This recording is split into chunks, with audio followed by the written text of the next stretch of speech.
Nu, latvieši, man liekas, ir apstulbuši. Vienmēr sakot, nofilmēt pirmīt video, viņi man dod kaut kādus pilnīgi absurdus, absolūti absurdus padomus. Tad pirmīt nofilmēju video, kad es gribētu īsā laikā sakrāt 20,000 eiro, lai es varētu nopirkt mašīnu Kārbajā pa 20,000 eiro.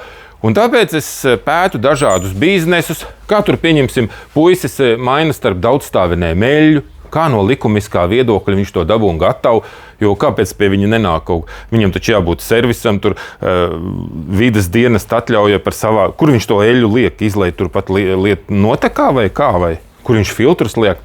Nu labi, un es uzfilmēju šādu te video un nopublicēju, kad es gribu zināt, nu kādā darbā es varētu tādu algu pelnīt, lai varētu sakrāt 20,000, vai kāds, teiksim, internetu veikalu spētu vai kaut kāds bizness. Nu, kas būtu tas, kur Latvijā varētu nopelnīt tādu naudu?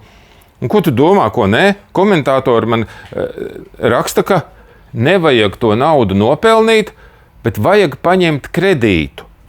Un tad to mašīnu varēs nopirkt. Un man liekas, tas ir tik neloģiski. Es tad, kad rēķinu kaut kādus ieņēmumus, izdevumus, naudas tēriņus, es viņus nerēķinu viena mēneša garumā. Es parasti rēķinu vairāku gadu laikā. Teiksim, tagad es pārvācu veikalu šeit uz Degla ielu 92 YRLV mūsējo veikalu no Matīs ielas. Un tas man izmaksāja, es nezinu, kaut kāds 11,000. Līdz ar to šomēnes, šogad, ja es rēķinu gada griezumā, tas veikals visticamākais būs ar zaudējumiem. Nebūs neko beig nopelnījis. Bet 5 gadu laikā viņš būs ar peļņu. Līdz ar to, skaidrs, ka tādā ilgākā laikā tas jārēķina. Un te sanāk kā, tagad 20,000 eiro tu neesi varējis sakrāt. Tanī savā darbā. Es neesmu varējis sakrāt, teiksim, bet ja es paņemšu kredītu, tad es varēšu sakrāt nevis 20,000, jo kredīts jau arī maksā. Tad kredīts ir tas, ka tu maksā par tukšu gaisu, ka kāds saģenerē cipariņus kompjuterā un tev vienkārši lūdzu, ņem mašīnu.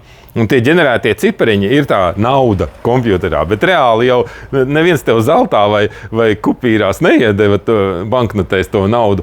Vienkārši saģenerēja cipariņus. Un te pēkšņi tev ir 28,000 cipariņu kompjuterā. Tā tas notiek. Un jāsaprot, ka ja tu nevarēji sakrāt 20,000, tad kredīts, teiksim, par to mašīnu maksās, pieņemsim, kopā ar kredītu 28,000. Tu nevarēji sakrāt 20,000, tagad tu varēsi sakrāt 28,000. Ar to pašu darbu, ar to pašu algu. Tas ir pilnībā neloģiski. Te nav vispār nekādas sakarīgas domas tanī padomā. Paņem kredītu.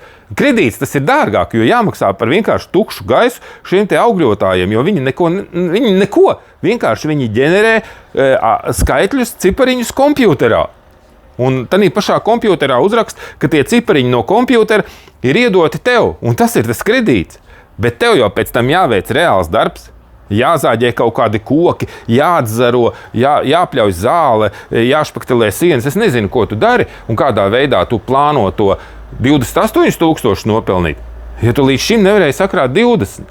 Lūk, tur slēpjas tas absurds, un tāpēc man ir šāds te visi, un daudzi raksta šo te padomu, ka jāņem ir kredīts. Es nesaprotu, kur jums kāda loģika vispār, kāds izskaidrojums šādai te darbībai? Kādā veidā, tad paskaidrojiet man, kādā veidā jūs varēsiet tur un tas jau notiek ne jau 200 gadu laikā.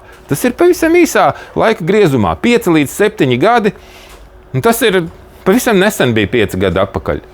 Un ja es tagad 5 gadu atpakaļ būtu paņēmis 28,000 kredītu, lai nopirktu mašīnu Kārbajā, tad tagad man būtu jābūt sakrājušam jau 28,000, lai es varētu tagad 28,000 atdot Kārbajam. Bet es nevarēju sakrāt tā vienkāršā veidā 20. Bet te lūk, jo man ir kredīts, tad es varu 28. Tas ir tādas absurdas lietas, kuras komentātori, es nezinu, kur tas slēpjas loģika. Varbūt kāds komentātors man var paskaidrot, lai es saprastu. Tad jau es varbūt visu paņemu kredītā. Mašīnu, sievu, māju pa 200,000 un viss kārtībā. Un tad ko? Tad man vairs nevajag to milzu algu. Tad man vajag vēl lielāku algu, jo man jādod par to māju naudu un tam augļotājam jādod naudu. Vai ne tā es domāju? Vai jūs man kaut ko paskaidrosiet, ko es nezinu? Tas viss.